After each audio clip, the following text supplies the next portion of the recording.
الحمد لله نحمده ونستعينه ونستغفره ونعوذ بالله من شرور أنفسنا ومن سيئات أعمالنا من يهد الله فلا مضل له وما يضلل فلا هادي له أشهد أن لا إله إلا الله وحده لا شريك له وأشهد أن محمدا عبده ورسوله أما بعد قال تعالى في القرآن الكريم أعوذ بالله من الشيطان الرجيم بسم الله الرحمن الرحيم والعصر إن الإنسان لفي خسر إلا الذين آمنوا وعملوا الصالحات وتواصوا بالحق وتواصوا بالصبر. Ini masa sesungguhnya manusia itu dalam keadaan rugi kecuali orang-orang yang beriman dan sedang melakukan amal kebaikan dan saling menasihati dalam kebaikan. Bapak-bapak dan ibu-ibu yang dirahmati Allah Subhanahu wa taala, pertama-tama marilah kita senantiasa memanjatkan puji dan bersyukur atas segala nikmat yang Allah berikan kepada kita semua, terutama nikmat iman, nikmat Islam, nikmat sehat walafiat, nikmat sempat, sehingga kita sama-sama bisa hadir di tempat ini untuk menambah ilmu agama kita sebagai bekal di akhirat nanti. Jangan lupa salawat dan salam tetap tercurahkan pada junjungan kita baginda Nabi Agung Nabi besar Muhammad sallallahu alaihi wasallam. Yang insyaallah mudah-mudahan kita semua yang ada di sini mendapatkan syafaat di hari kiamat. Seperti biasa di Jumat subuh ini ada kajian tentang tafsir Al-Quran yang alhamdulillah telah hadir tengah-tengah kita Al-Mukarram guru kita Bapak Haji Furqan Hasbi dari Abada yang akan memberikan kajian di pagi ini. Mudah-mudahan kajian tersebut dapat bermanfaat bagi kita semua. Sebagai awal, marilah sama-sama kita membaca basmalah. Bismillahirrahmanirrahim. Dan kepada beliau Bapak Haji Furqan Hasbi, waktu dan tempat kami persilakan. Ada yang menyiapkan pembatas terakhir apa?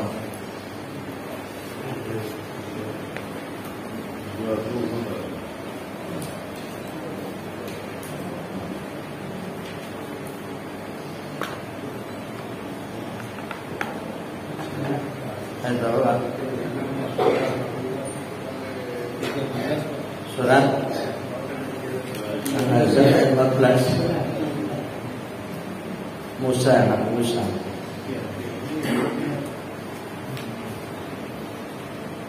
Assalamualaikum warahmatullahi wabarakatuh.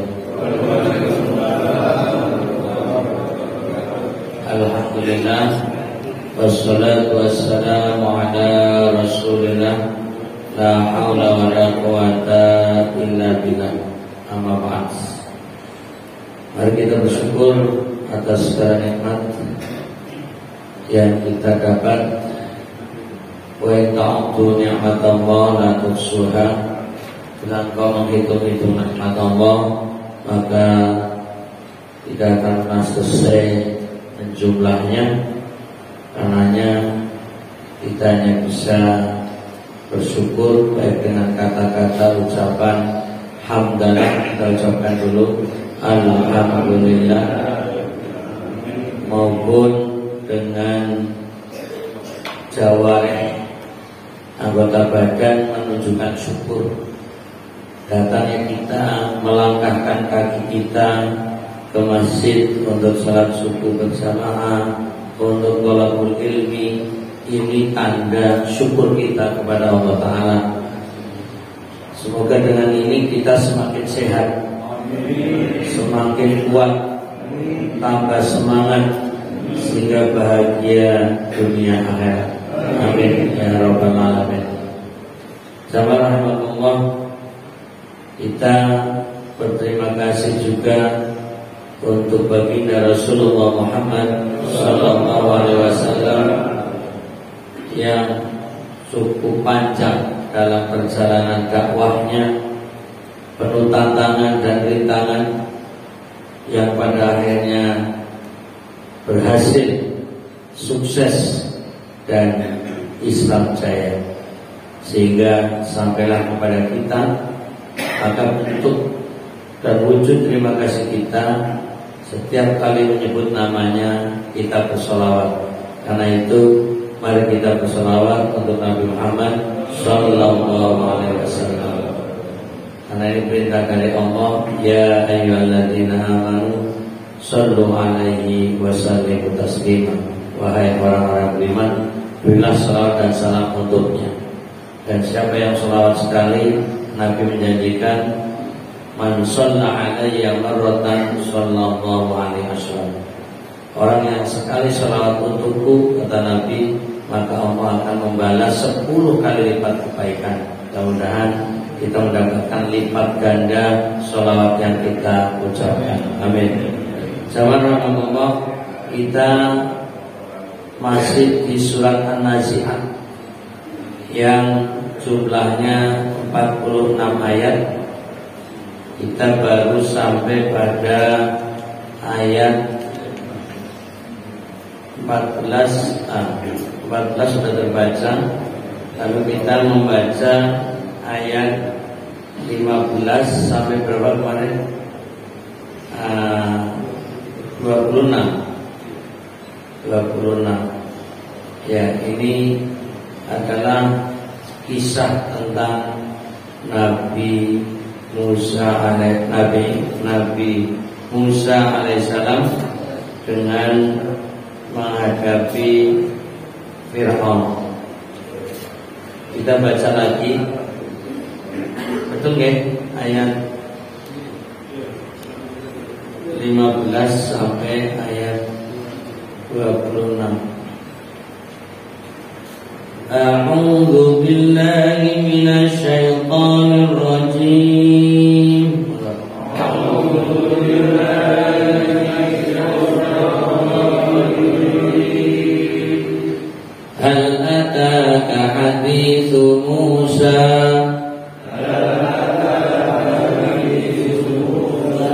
إذ ناداه ربه بالوادي المقدس طوى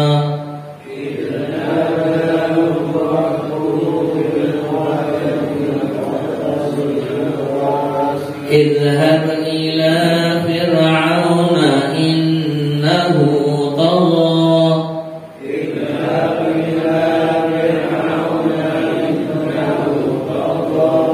فقل هل لك إلى أن تزكى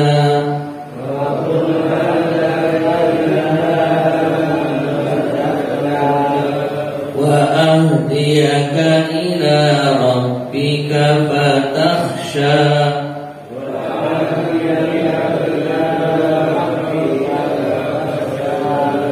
فأراه الآية الكبرى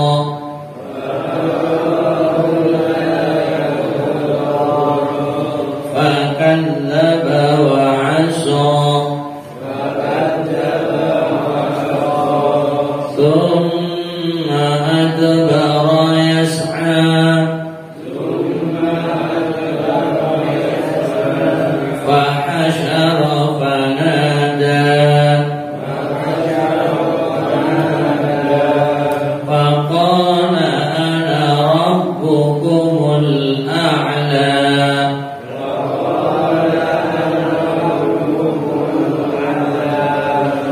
فأخذه الله نكال الآخرة والأولى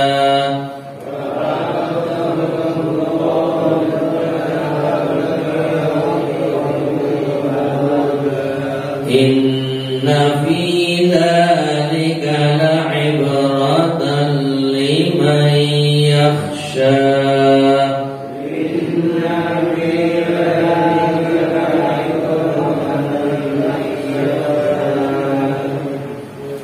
Alhamdulillah, kita baca kisah tentang Nabi Musa di surat An-Nazi'at dari ayat 15 sampai ayat 26. Sekalipun sekilas pandang kita sudah sering mendengar, membaca kisah antara Nabi Musa dengan Fir'aun, tapi tidak boleh bosan dalam membaca, di dalam memahami dari ayat-ayat Allah dalam Al-Quran. Kita ulangi lagi sepintas kilas tentang tulisan setiap akhir ayat dalam surat An-Nazi'at. Ini ada pengelompokan. Dari awal kita lihat lagi ayat 1 sampai ayat 5 itu berakhiran alif, gharqa, nashqa, sabha, sabqa, amra. Ini kelompok membahas tentang malaikat. Kemudian ayat 6 sampai ayat 14 berakhiran huruf tak marbutah. Ini kelompok tentang kiamat, gambaran tentang kiamat. Lalu pada ayat 15 sampai ayat 26 berakhiran alif, tapi namanya alif layyinah, alif bengkok. Kalau dari ayat 1 sampai ayat 5 tadi namanya alif mamdudah, alif yang berdiri. Kalau ini alif yang duduk, bengkok, itu namanya alif layyinah. Ini kisah tentang Nabi Musa dan Fir'aun. Kalau analisanya dari sisi huruf-huruf, ada hikmahnya sebenarnya. Hanya tidak semua kita mampu mengungkap kenapa Allah mengakhiri huruf-huruf alif layyinah. Itu mesti ada filosofinya, tapi tidak semua kita mampu mengungkapnya. Kemudian nanti akan berlanjut kisah tentang alam semesta dari ayat 27 dan seterusnya, itu sampai ayat 33. Itu bicara tentang ciptaan langit dan lainnya. Itu berakhiran huruf H, ya. Banaha, asawwaha, tuhaha, dahaha, wa mar'aha. Itu berkaitan dengan tadabbur alam semesta. Itu juga berakhiran alif, tapi ada huruf H-nya. Baru ayat 34, ya, itu bicara lagi tentang kiamat. Jadi ada 2 kali dalam surat An-Nazi'at bicara tentang gambaran peristiwa kiamat. Dari ayat 34, ya, itu nanti sampai akhirnya itu sebenarnya menggambarkan tentang hari kiamat. Dan itu kembali dengan huruf alif layyinah, al-kubro, sa'a, yaro, toho, dan seterusnya. Itu dengan alif layyinah. Tapi nanti mulai ayat 42 menggambarkan tentang kiamat lagi, sampai pada akhir ayat, ya, 46 itu kembali lagi pakai huruf H, mursaha, dikroha, muntahaha, yakshaha, al-buhaha. Untuk apa kita melihat sisi itu?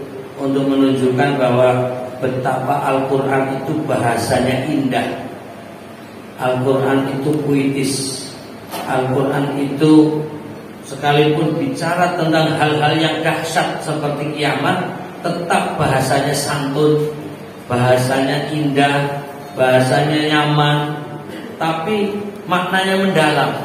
Perpaduan antara keindahan dengan materi yang sebenarnya dahsyat. Nah, ini juga untuk bisa kita ambil hikmah dari sisi cara komunikasi. Kalau bisa dan harusnya sebaik mungkin ungkapan dan ucapan yang kita sampaikan, sopan santun dalam tutur kata, baik juga dengan sikapnya. Nah, ini baru melihat dari sisi redaksi, dari sisi kata-kata yang Allah sampaikan, itu sudah ada hikmah-hikmah, ada pesan-pesan yang terkandung di dalam redaksinya. Intinya keindahannya.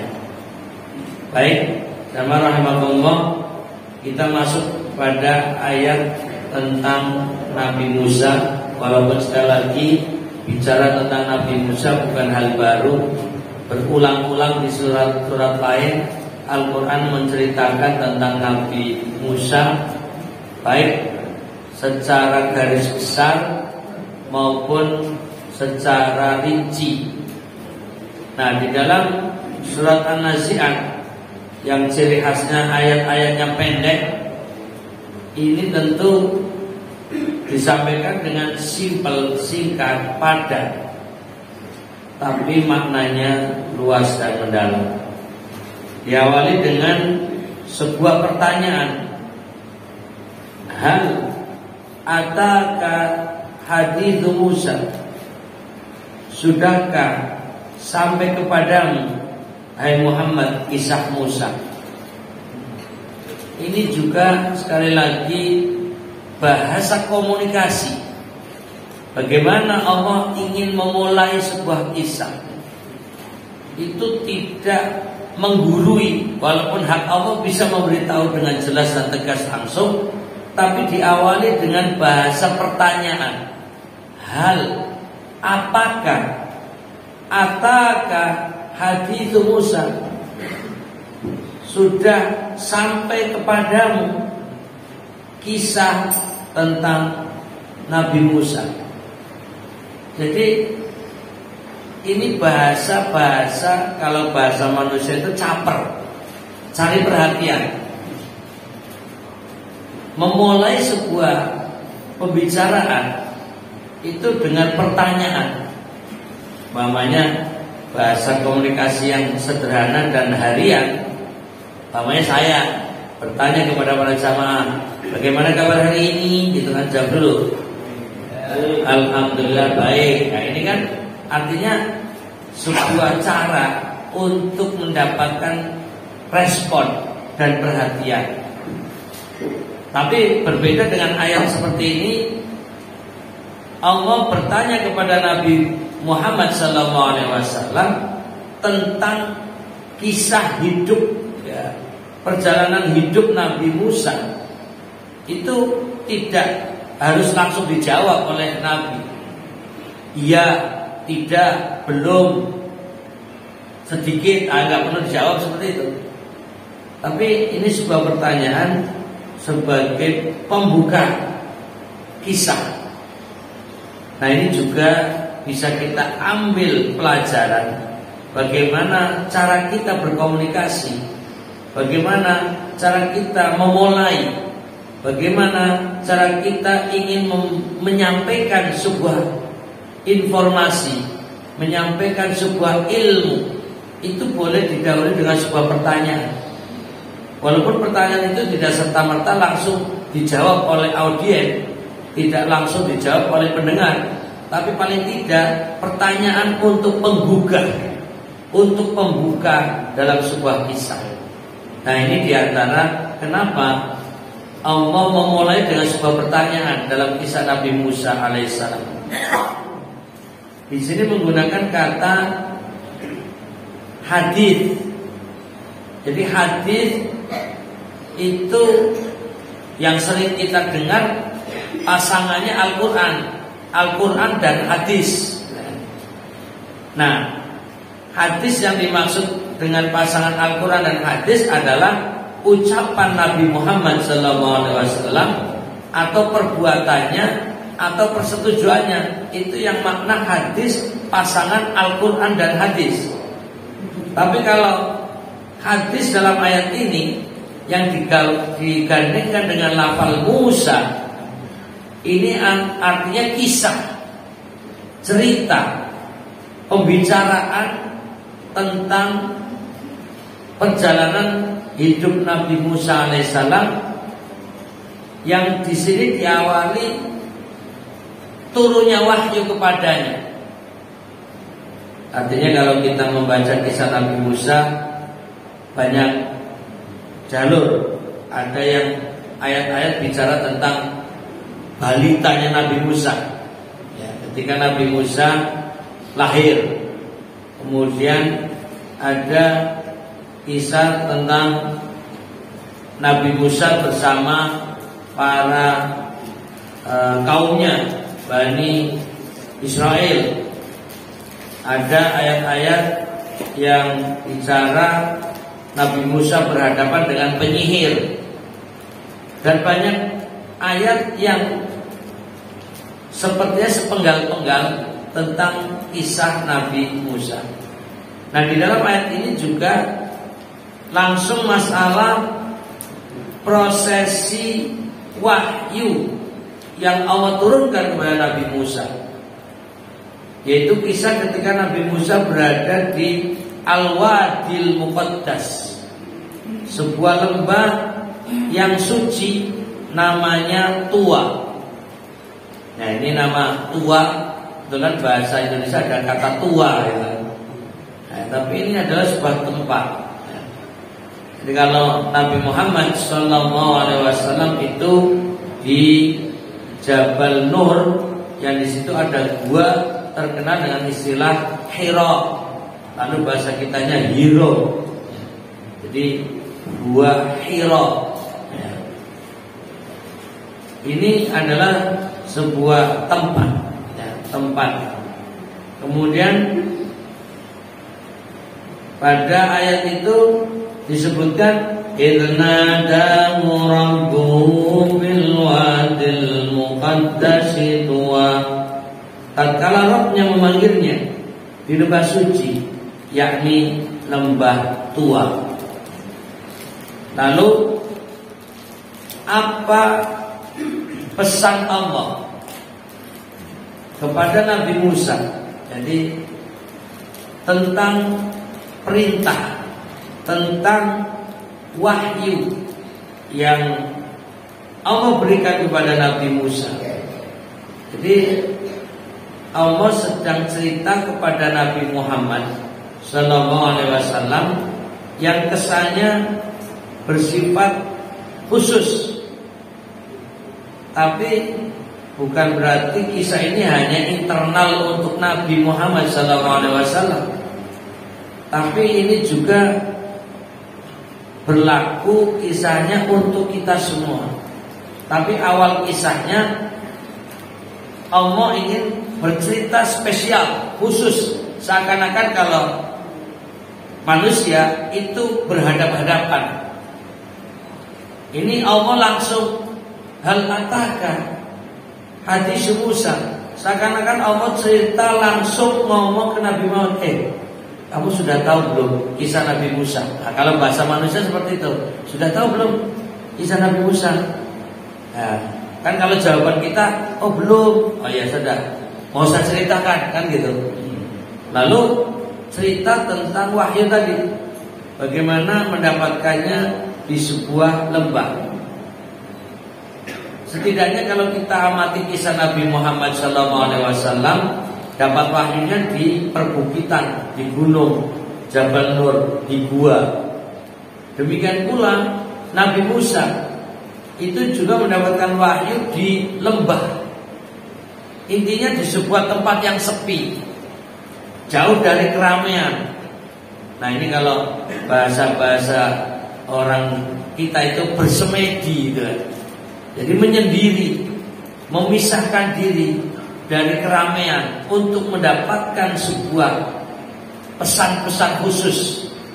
Jadi untuk mendapatkan keistimewaan kadang harus menyendiri gitu. Walaupun itu tidak kemudian menjadi syariat untuk dapat wangsit gitu kan? Lalu menyendiri.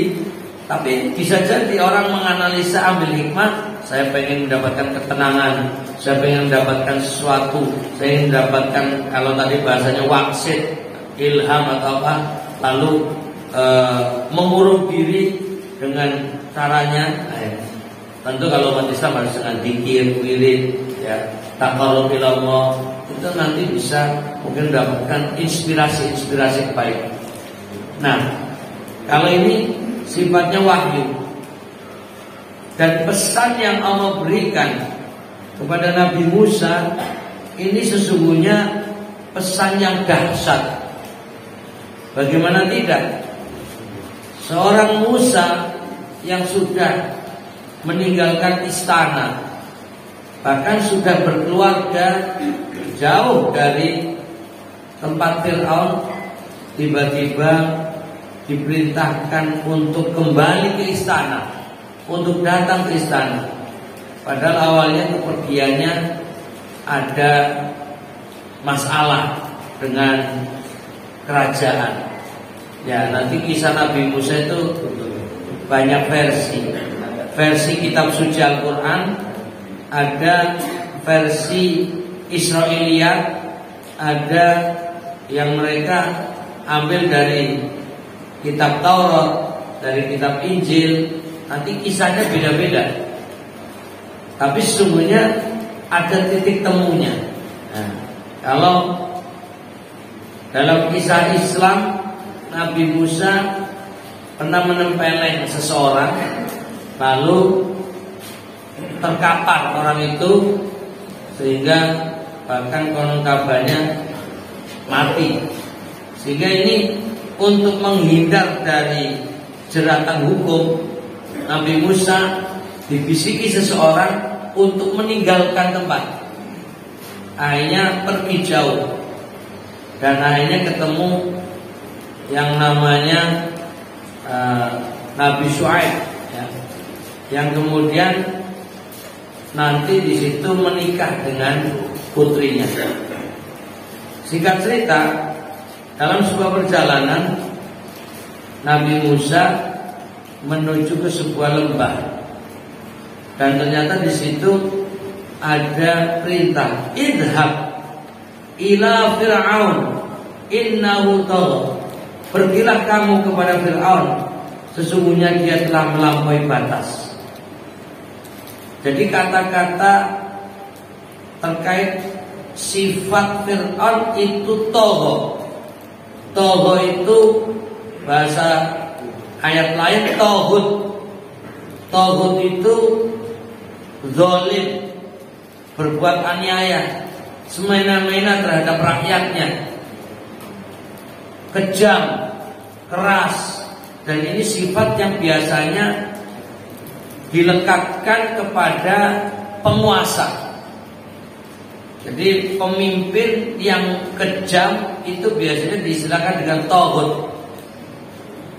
Pemimpin, penguasa yang melakukan kezaliman istilahnya taghut, melampaui batas, melampaui wewenangnya.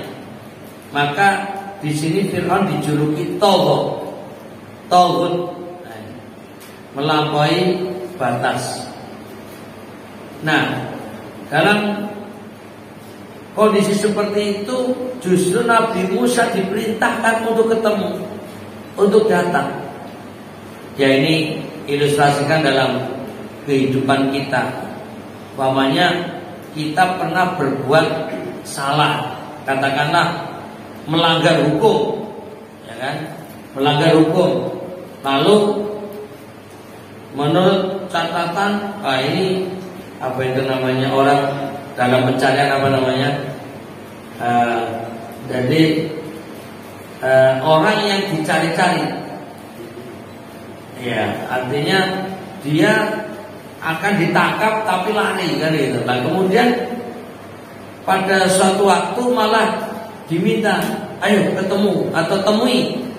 Padahal ini dicari polisi, malah suruh datang ke polisi. Itu kan mengerikan bagi orang yang merasa bersalah. Dia sedang dicari-cari, ya, dicari polisi. Ya. Jadi ini kemudian menjadi tantangan tersendiri. Termasuk dalam hal ini bagaimana seorang Musa alaihissalam untuk menemui Fir'aun yang sebenarnya Fir'aun sendiri sedang mencari-cari dan khawatirnya nanti ditangkap bahkan dihukum.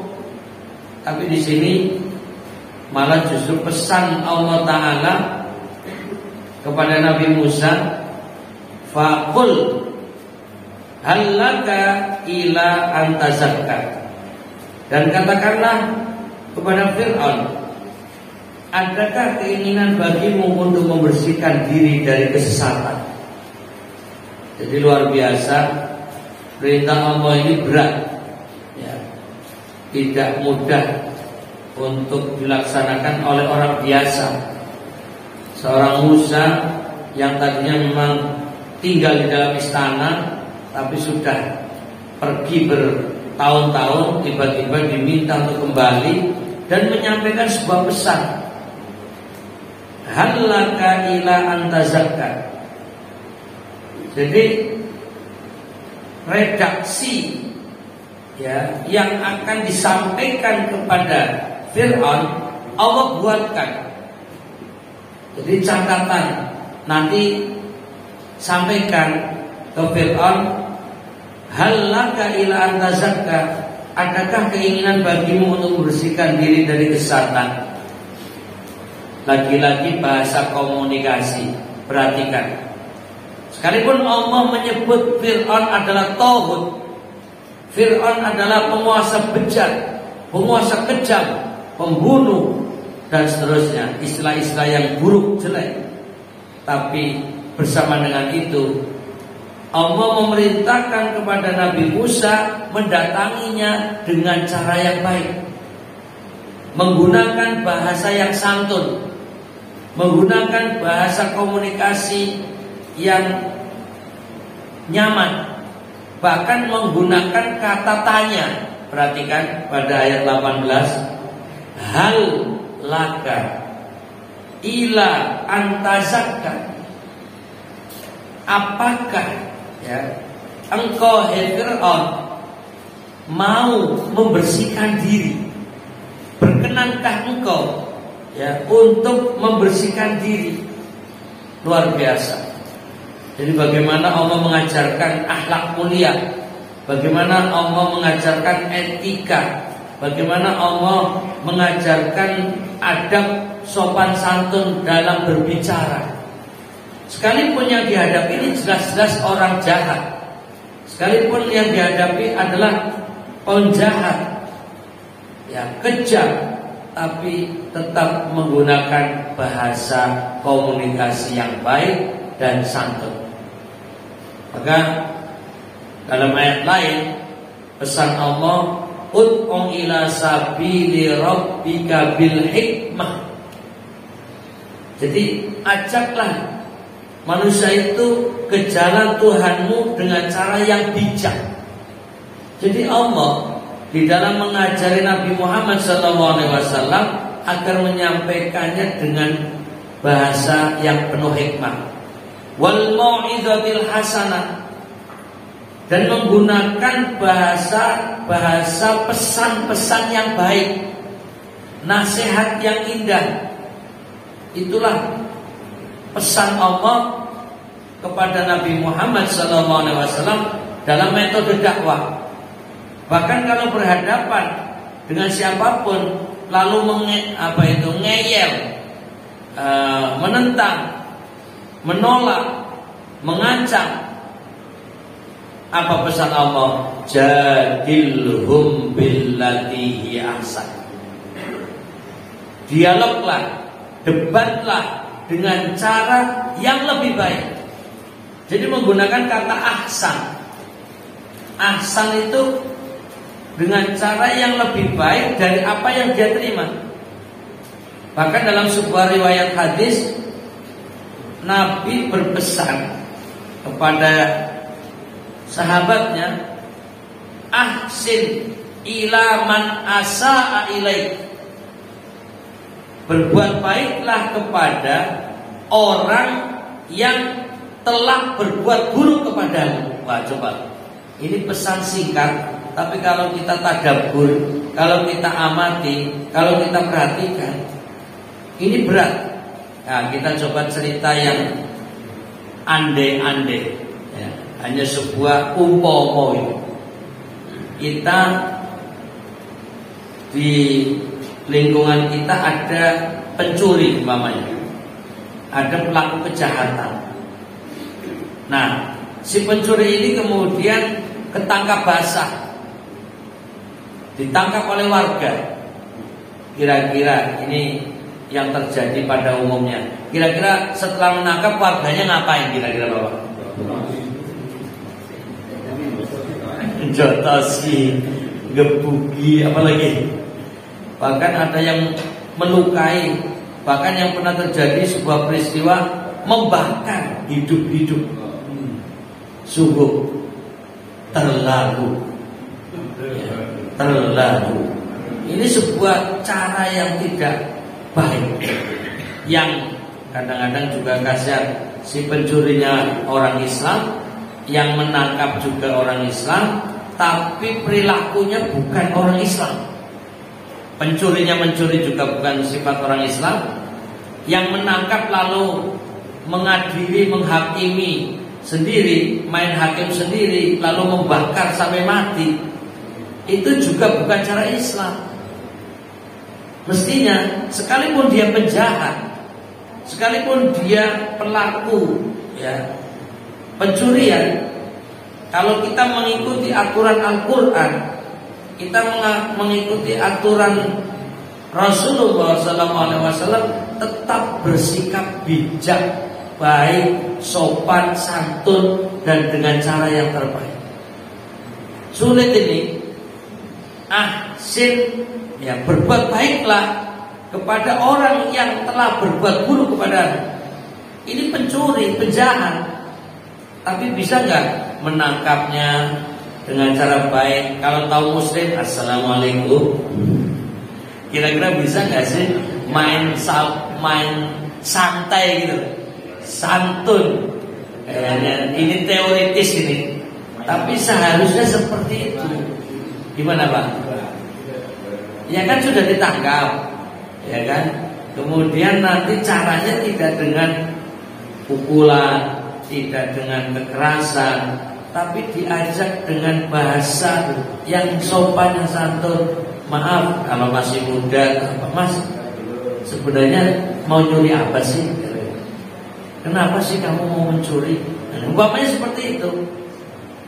Ini kan cara mengetahui latar belakangnya. Kalau ternyata pencuri itu memang benar-benar kelaparan, lalu memang butuh makan, lalu melakukan pencurian, memang sangat butuh, secara hukum Islam dia bebas dari hukuman. Nah coba. Nah kalau kita nggak tahu, main tangkap, main hakim sendiri sudah babak belur, ya ternyata dia memang betul-betul butuh untuk makan. Bukan salah dia, salah kita yang nggak peduli sebenarnya. Udah salah kita nggak berbagi, sudah begitu kita main hakim sendiri, maka kita yang mukul, kita yang menyakiti, kita yang melukai, sebenarnya lebih bejat dari si maling itu. Angel toh? Angel. Jadi kita harus menjadi warga yang baik, sekalipun berhadapan dengan penjahat. Ini adalah pesan-pesan Allah kepada Nabi Musa alaihissalam untuk mendatanginya lalu berkomunikasi dengan baik. Walaupun Allah sudah menjuluki tauhid, bejat dia, penjahat dia, tapi tetap menggunakan bahasa maukah engkau, ya, maukah engkau membersihkan diri. Ini jelas kepada penguasa yang bejat, penguasa yang jahat, tauhid ini. Tidak main kirim bom, ledak, nggak begitu. Main bunuh, nanti dulu. Ada aturannya, ada tata caranya, ada sopan santun. Ini yang kadang tidak dipahami oleh sebagian orang-orang Islam itu sendiri. Baca Al-Quran tidak melihat sisi-sisi yang terkandung di dalam ayatnya, pesan-pesannya. Bahwa sekalipun ya Fir'aun bejat, kejam, jahat, tetap Allah mengajari Nabi Musa mendatanginya dengan sopan santun, dengan bahasa tata krama yang indah. Hallaka ila antazakka. Adakah keinginan bagimu untuk membersihkan diri dari kesesatan? Ini gak mudah. Kemudian masih pesan selanjutnya, wa ahdiyaka ila rabbika fatakhsha. Nah, baru Nabi Musa alaihissalam diajari Allah Ta'ala setelah dengan pembukaan bahasa yang santun.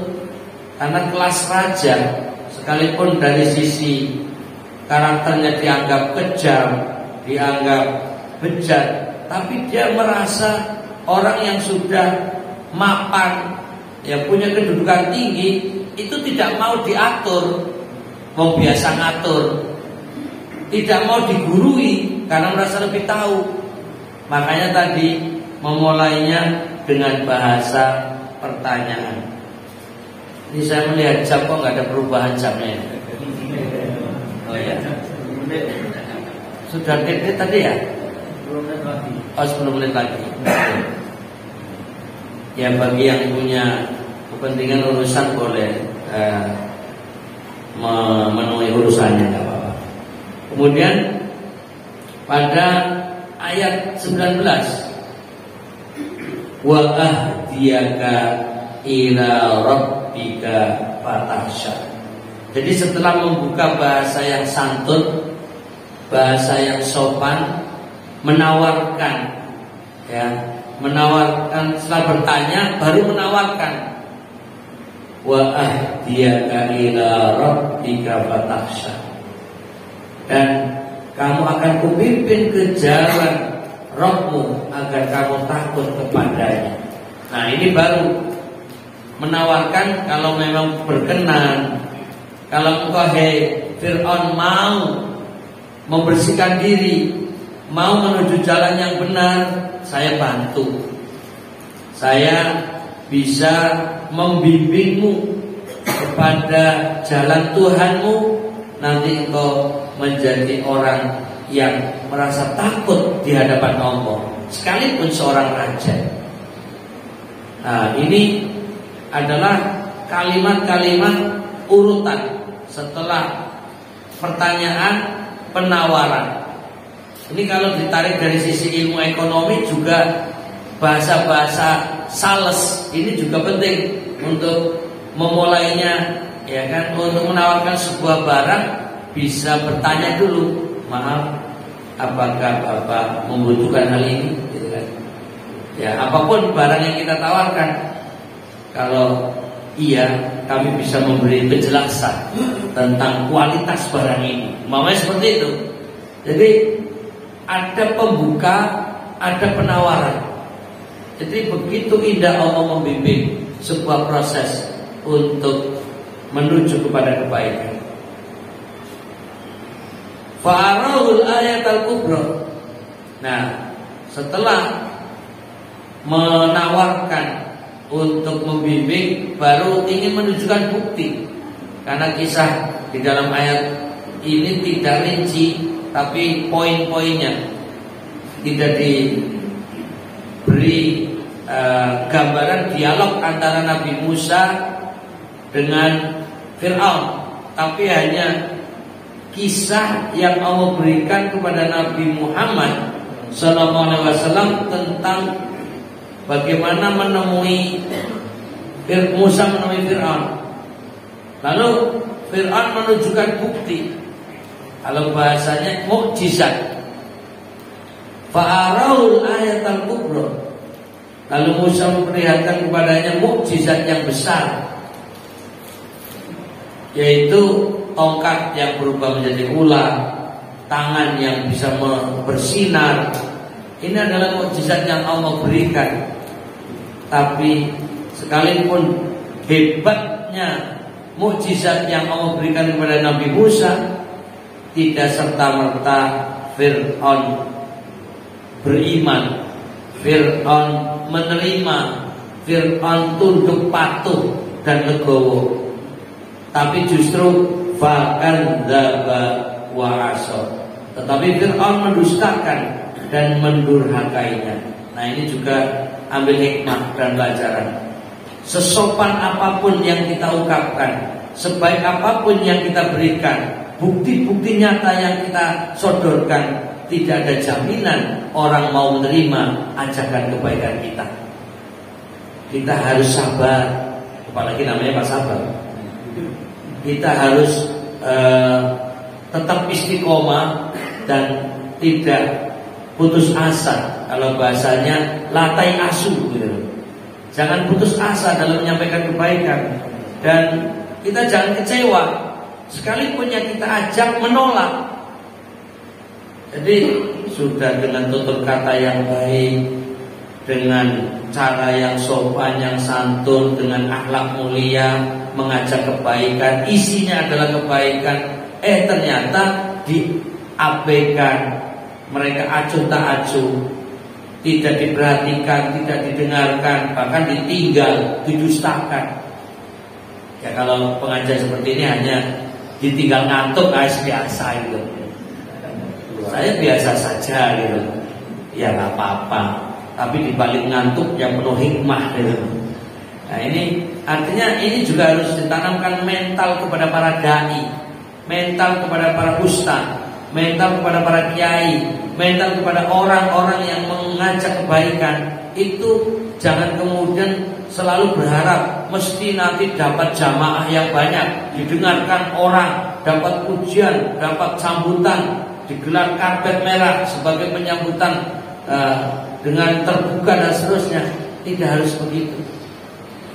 Banyak para nabi yang ditolak oleh umat, oleh masyarakat. Banyak para nabi bukan saja ditolak, tapi justru ditangkap dan dihukum, bahkan dipenjara, dibunuh. Jadi banyak para nabi yang penuh tantangan dan rintangan. Bagaimana kisah Nabi Nuh ditolak bertahun-tahun, bagaimana Nabi Ibrahim, bagaimana Nabi Lot, ya, yang juga dimusuhi masyarakatnya, yang liwat atau homo.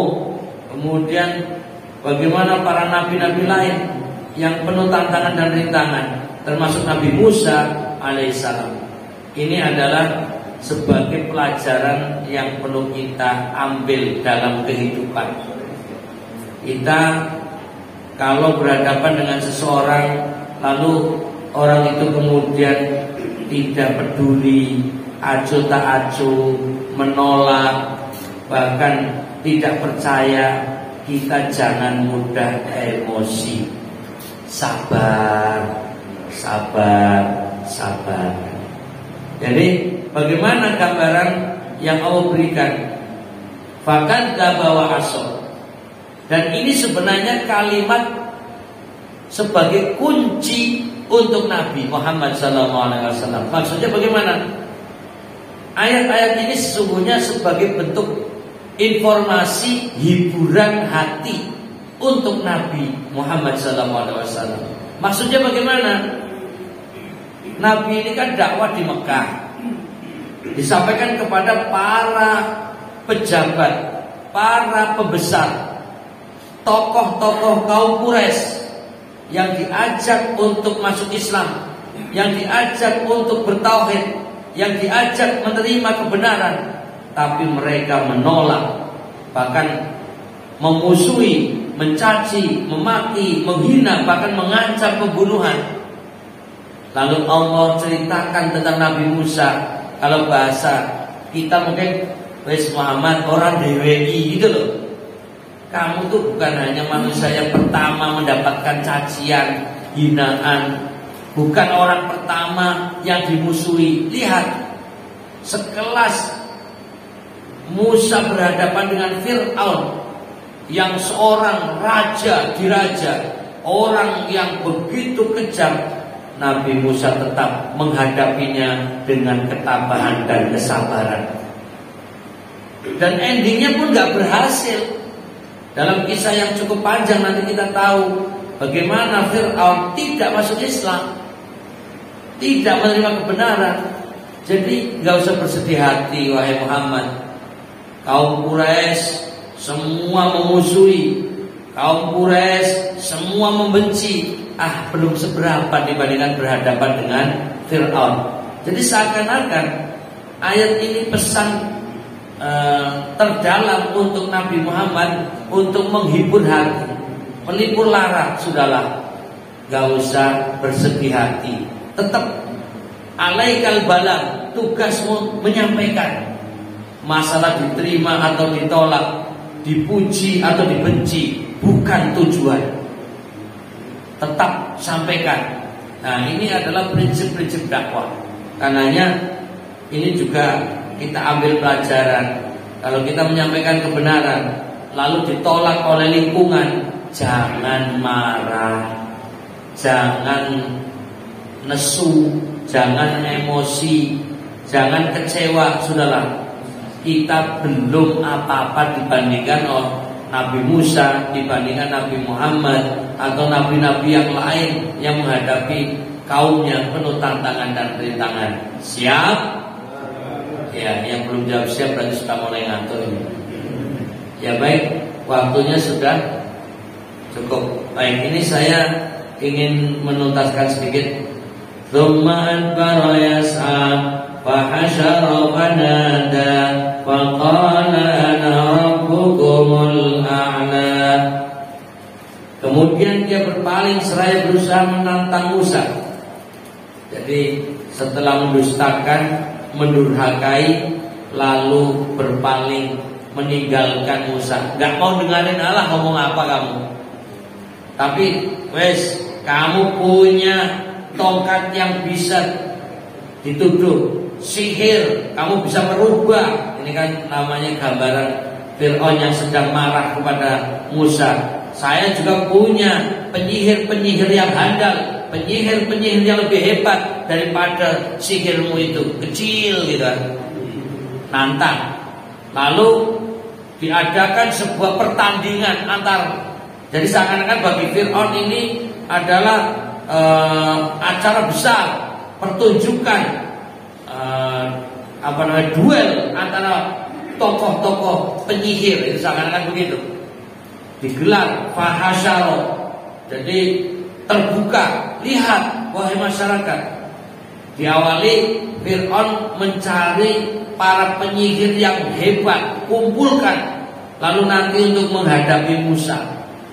Dipikir Musa itu adalah penyihir, bukan membawa mukjizat. Ya Fir'aun itu sudah gak mau tahu. Pokoknya ini tongkat jadi ular berarti sihir. Kami pun bisa mendatangkan penyihir-penyihir yang ahli, bisa menampakkan ular-ular sihir itu. Maka kemudian diadakan fahasyaro, maka dia mengumpulkan pembesar-pembesarnya, fanada, lalu berseru memanggil kaumnya. Jadi bikin tim panitia, para pembesar-pembesar kerajaan, cari ya para penyihir, adakan pertandingan, ayo cepat kerjakan nanti. Jadi membentuk panitia. Kemudian ternyata pada cerita di ayat lain para penyihirnya kalah. Nah itu nanti rincian ayatnya ya, kalah. Tapi tidak mau kalah si Fir'aun, malah semakin sombong, semakin menjadi-jadi. Itulah tauhidnya Fir'aun. Faqala ana rabbukumul a'la. Akulah Tuhan kalian yang paling tinggi. Jadi dia tidak mau dipermalukan ketika penyihir-penyihirnya itu kalah. Teorinya kalau dia Tuhan, ngapain kok nyari penyihir gitu loh? Kok dia sendiri tinggal menghadapi Musa kan selesai. Oh iya, pakai diadakan pertandingan dengan para penyihir, lalu marah-marah, saya ini Tuhan kamu. Jadi inilah kesombongan Fir'aun. tidak mau berubah, tidak mau menerima kebenaran sama sekali sampai akhir hayatnya. Dan cerita tentang tenggelamnya Fir'aun itu pun dalam ayat-ayat lain digambarkan. Bahkan jasadnya itu sebagai barang bukti ada Fir'aun masa lalu masih dipertontonkan. Bukan menunjukkan berarti jasad Fir'aun yang utuh, berarti Fir'aun itu dilindungi Allah, lalu dia orang baik, nggak begitu. Ya kan ada sering ya macam-macam sih penafsiran. Begitu menggali kuburan jasadnya masih utuh, itu kan nanti tafsiran umumnya, wah ini dulu ahli Quran, ini orang baik, ya bisa jadi begitu. Tapi kita juga nggak tahu. Lawak Fir'aun saja awet badannya. Tapi mungkin memang kalau Fir'aun sengaja Allah tunjukkan kepada generasi umat sampai kiamat bahwa ini loh ada penjahat yang namanya Fir'aun, ini loh wujudnya. Jadi artinya untuk menjadikan pelajaran bagi orang melihat. Tapi rupanya ketika kita umpamanya pengen lihat muminya Fir'aun, bukan melihat sesitu, hanya oh ternyata masih utuh toh, malah begitu. Tidak melihat ternyata penjahat seperti ini loh, gitu loh. Jadi oh dulu ini penjahat yang kejam, tohut gitu. Tapi juga jangan emosi. Dasar kamu Fir'aun penjahat itu nggak boleh. Merusak muminya ya nggak boleh. Dan itulah kesimpulannya. Fa'akhadahullahu nakalal akhirati wal ula. Maka Allah mengadabnya dengan adab di akhirat dan adab di dunia. Dalam ayat ini unik. Kenapa mendahulukan kata akhirat daripada kata dunia? Pertama dilihat dari sisi redaksi. Karena memang akhiran kata sebelumnya itu alif layyinah, fanada, al-a'la. Maka bagaimana di ayat ini tetap berakhiran alif layyinah, maka wal ula. Kalau urutannya mestinya begini, fa'akhadahullahu nakalal ula wal akhirah, mestinya begitu. Maka Allah mengadabnya dengan adab di dunia dan akhirat. Kan urutannya adabnya dunia dulu baru akhirat. Tapi ayat ini dibalik, yaitu adab di akhirat dan di dunia. Dengan pendekatan redaksi biar indahnya ayat tetap terjaga. Itu satu. Sisi yang lain untuk menunjukkan bahwa azab akhirat lebih dahsyat daripada siksa dunia. Karena itu akhirat diucapkan lebih dulu. Akhirat didahulukan daripada dunia. Tidak sisi urutannya siksa itu dunia baru akhirat. Tapi ingat, siksa azab akhirat lebih dahsyat yang akan diterima oleh Fir'aun daripada siksa dunia yang hanya ditenggelamkan.